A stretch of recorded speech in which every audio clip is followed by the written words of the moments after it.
سورہ کہف. اصحاب کہف کا نام تو سنا ہے نا ماشاءاللہ آپ حضرات. پہلے اس کی فضیلت میں ایک حدیث نہ بیان کروں. نبی کریم صلی اللہ علیہ وسلم نے فرمایا، یہ مسلم شریف کی حدیث ہے، دجال آئے گا قیامت کے قریب اور بڑے لوگوں کو گمراہ کرے گا. تو حضور نے فرمایا جو سورہ کہف کی 10 آیات زبانی یاد کر لے نا، وہ دجال کے فتنے سے بچ جائے گا. اللہ توفیق عطا فرمائے. اس سورہ مبارکہ کی آیت نمبر 9 سے اصحاب کہف کا ذکر شروع ہوتا ہے. اصحاب کہف، جب حضرت عیسیٰ علیہ السلام کو اللہ کریم نے چوتھے آسمان پہ بلا لیا نا، تو دقیانوس نام کا ایک بادشاہ ہوا بنی اسرائیل کے اندر، بڑا ظالم تھا.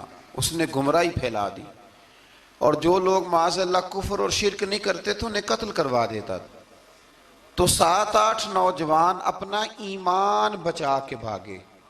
او ہو اللہ اکبر. ساری دنیا مال بچا کے بھاگتی، وہ 7-8 نوجوان اپنا ایمان بچا کے بھاگے کہ یہ ہمیں کہیں کفر کی طرف نہ لوٹا دے. تو جا کے ایک غار کے اندر چلے گئے تو ایک کتا بھی ان کے ساتھ ہو گیا. انہوں نے کتے کو بڑے روڑے مارے کہ یہ اگر بھونکے گا، آواز نکالے گا تو ہم پکڑے جائیں گے، ہم نے تو چھپنا ہے. پر اس کو نہ ولیوں سے پیار ہو گیا تھا. اس نے کہا بھگاؤ جتنا مرضی مجھے، فطرت میری ہے کہ میں بھونکتا ہوں، پر جب اللہ کے ولی ہوں تو پھر میں ادب کرتا ہوں. یہ قرآنی واقعہ ہے. اچھا، یہ عین وہ واقعہ ہے قرآن مجید کا کہ جو بہت ساری چیزوں پر ویسے ہی نص ہے اور بہت ساری زبانیں ویسے ہی گونگ ہو جاتی. تو وہ 6-7 لوگ تھے، وہ چلے گئے غار کے اندر، جا کے انہوں نے پناہ لے لی. بادشاہ کو پتہ چل گیا کہ غار کے اندر ہے. اچھا، اللہ کی قدرت، جیسے ہی داخل ہوئے انہیں نیند آ گئی، یہ سو گئے. اور قرآن مجید کہتا ہے، قرآن مجید کے یہ لفظ ہیں کہ کتا غار کے منہ پر بازو پھیلا کے بیٹھ گیا، گویا اپنے مالکوں کی خدمت کر رہا ہے. اب میاں صاحب کی ایک بات کر لیں درمیان میں. میاں صاحب فرماتے ہیں، جنہ تنا وچ عشق نہ رچیا، کتے ہونا تھی چنگے، اور چلو مالک دے کر راکھی کر دے، صابر بھوکے ننگے. یہ دیکھو نا کہ اتنا تو ان کے اندر بھی کمال ہے. اپنے نا دونوں بازو پھیلا کے، کتا بھی غار پہ بیٹھ گیا. ان کو نیند آ گئی. بادشاہ نے پتہ کرایا کہاں بھاگ کے گئے، تو کہا وہ غار کے اندر ہیں. بادشاہ کہنے لگا کہ ان کی سزا یہ ہے کہ ایک دیوار چن دو غار کے منہ میں، غار کوئی بند کر دو. جس بندے کی ڈیوٹی لگائی نا غار چننے کی، بندہ بڑا نیک تھا، اس کو دیوار بنانے کا ذمہ دیا. اس نے نا دیوار بھی بنائی اور ایک تختی پہ نا سب کے نام لکھے، اور وہ تختی ایک صندوق میں رکھ کے وہاں بند کر دی. اور اسی طرح کی ایک تختی اس کے نیچے لکھا کہ ایک تختی ان کے ناموں کی نا میں مال خزانہ میں بھی بند کر رہا ہوں.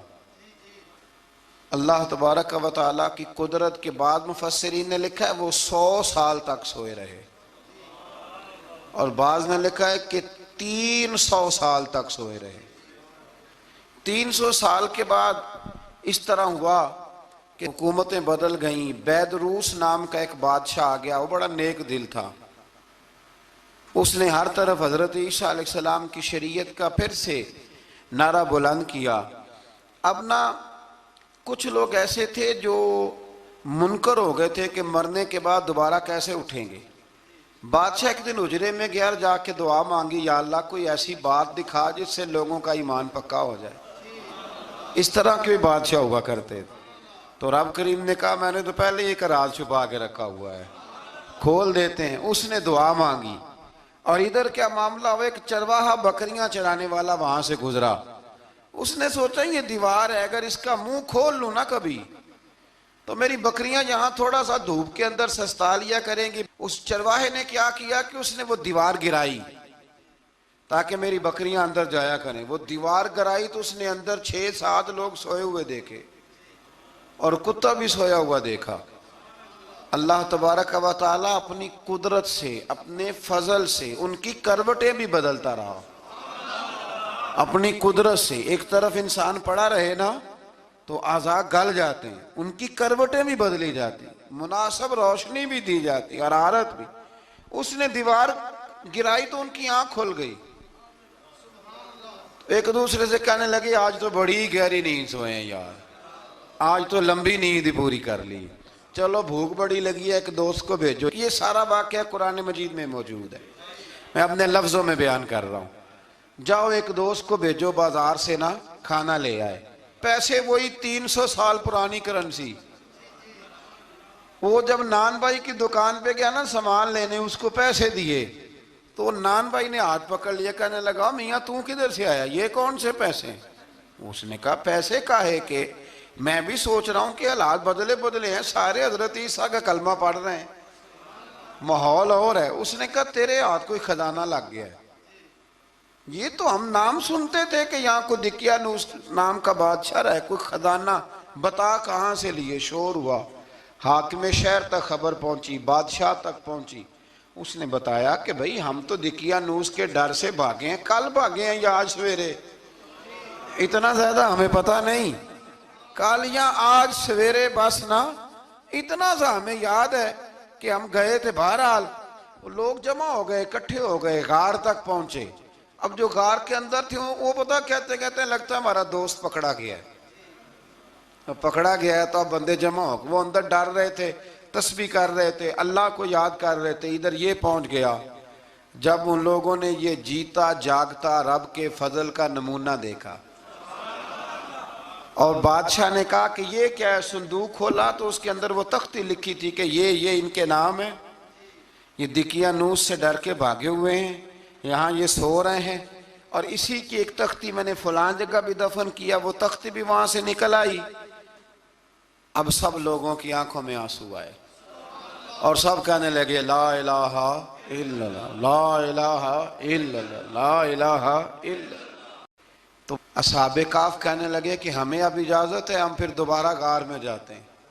وہ غار میں گئے تو رب نے پھر انہیں موت عطا فرمائی، نیند عطا فرمائی، تحفہ دیا۔ بادشاہ نے پھر اس کے آگے دیوار بنائی اور وہاں بادشاہ نے ایک مسجد تعمیر کرا دی، لوگ زیارت کرنے جاتے۔ یہ اصحاب کہف کا ذکر ہے۔ اب یہاں ہمارے مفسرین نے لکھا ہے کہ وہ جو کتا تھا نا وہ بھی ساتھ ہی تھا۔ اللہ قیامت والے دن اسے انسانی، یا تو انسانی شکل ملے گی یا جیسے رب کا فضل ہوگا رب کریم اسے بھی جنت عطا فرمائے گا۔ اس نے تبلیغ کی، دین کی، اس نے کیا کیا؟ تبلیغ کی، نمازیں پڑھی، روزے رکھے، حج کیا، 10 ہوتے صحیح اس کیتا کی۔ اسی آنکھیں نا خدا کے فضل سے ہم پر ہے سایہ غوث اعظم کا، ہمیں دونوں جہاں میں ہے سہارا غوث اعظم کا۔ لوگ پریشان ہو جاتے ہیں، کہتے ہیں کس طرح کی بات کرتے ہو؟ تو میں نے کہا اصل میں تیرا عقیدہ کچا ہے، وہاں تو کتا چلا جائے ولی کے پاس تو رب اسے جنت دے دیتا ہے، تو جیگتا جاتا مومن جائے تو اللہ کیوں فضل نہیں فرماتا؟ اللہ تبارک و تعالیٰ نے 2 لوگوں کا واقعہ بیان کیا ہے۔ فرمایا ایک شخص کے انگوروں کے باغات تھے اور چاروں طرف سے انہیں کھجوروں کے درختوں نے گھیر رکھا تھا، اور درمیان میں کھیتی بھی تھی اور بیچ میں دریا بھی بہہ رہا تھا، اور ان باغات نے بہت عمدہ فصل دی۔ ایک دن یہ شخص اپنے ساتھی سے کہنے لگا میرا مال اور افرادی قوت تم سے زیادہ ہے، مجھے یقین ہے کہ یہ باغ کبھی برباد نہیں ہوگا۔ اول تو مجھے قیامت کا یقین ہی نہیں معاذ اللہ، لیکن اگر قیامت آئی تو مجھے وہاں سے بھی بہتر مال ملے گا۔ اس کے دوسرے ساتھی نے کہا تو اپنی اصل کو بھول گیا ہے اور تو نے اپنے خالق کی ناشکری کی جو کہ وحدہ لا شریک ہے۔ اگر تم نے باغ میں داخل ہوتے وقت ماشاءاللہ لا قوت الا باللہ کہہ دیا ہوتا تو یہ تمہارے حق میں بہتر ہوتا۔ اگرچہ مال اور اولاد میں تم سے کم ہوں، لیکن میرا ایمان یہ ہے کہ اللہ تعالیٰ مجھے اس سے بہتر نعمت عطا کرے گا، اور آسمان سے کوئی آفت آئی اور تمہارا باغ تباہ و برباد ہو جائے گا، یا اگر اس کا پانی زمین میں دھس گیا تو پھر تم اسے تلاش نہ کر پاؤ گے۔ بالآخر اس شخص کا باغ برباد ہو گیا۔ وہ جو کہتا تھا نا مجھے یقین نہیں قیامت نہیں آئے گی، اس کا باغ ہی، اور وہ کف افسوس ملتے ہوئے کہنے لگا کاش میں نے شرک نہ کیا ہوتا، لیکن پھر اس کا کوئی نہ مددگار تھا اور نہ حمایتی۔